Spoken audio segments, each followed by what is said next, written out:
কিয়ামত পর্যন্ত, যতদিন পর্যন্ত এই দুনিয়া থাকবে, মাইজ ভান্ডার থাকবে, আসমান থাকবে, জমিন থাকবে, কোনো কারো প্রয়োজন হবে না আমার গৌসে মাইজ ভান্ডারি নিজের বেলায়েতি ব্যবস্থাপনায় সেটা পরিচালনা করতে সক্ষম আছে। আল্লাহ ওনাকে সেই ক্ষমতা দান করেছে। লক্ষ লক্ষ লক্ষ আশেকানে মাইজ ভান্ডারি, গোলামে মাইজ ভান্ডারি, জায়গা সীমিত, রাস্তা সীমিত, কিন্তু মানুষের আসা যাওয়া কমতি হচ্ছে না।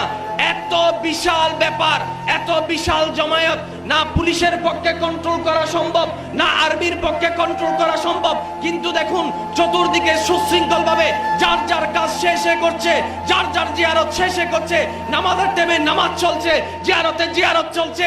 অবাককর বিষয় হয় কিভাবে আমার গৌসে মাইজ ভান্ডারি ডাক দিয়ে বলে পুলিশের প্রয়োজন নাই, আর্মির প্রয়োজন নাই, আমি বেলায়েতের গৌসুল আজম নিজের বেলায়েতি হাতে আমার পাগলদেরকে আমি কন্ট্রোল করতেছি। চিৎকার দিয়ে বলেন সুবহানাল্লাহ।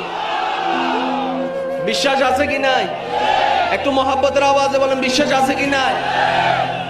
রাস্তা কি বড় না ছোট? বলেন বলেন। শুধু কি পুরুষ আছে নাকি মহিলাও আছে?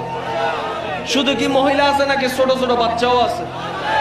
বাচ্চা আছে, মহিলা আছে, যুবক পুরুষ না হয় কোন রকম এই বীরের মধ্যে নিজেকে কন্ট্রোল করে নিতে পারে।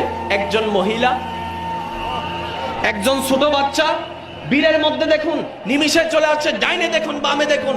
যখন একজন ছোট বাচ্চা, একজন মহিলা, একজন দুর্বল মানুষ যখন বীরের মধ্যে যখন এই কঠিন মুহূর্তের মধ্যে পড়ে, আবার কিছুক্ষণ পরে সেখান থেকে রক্ষা পেয়ে যায়, স্বাভাবিকভাবে চিন্তা করলে এইভাবে হওয়ার কথা নয়। হয় কিভাবে?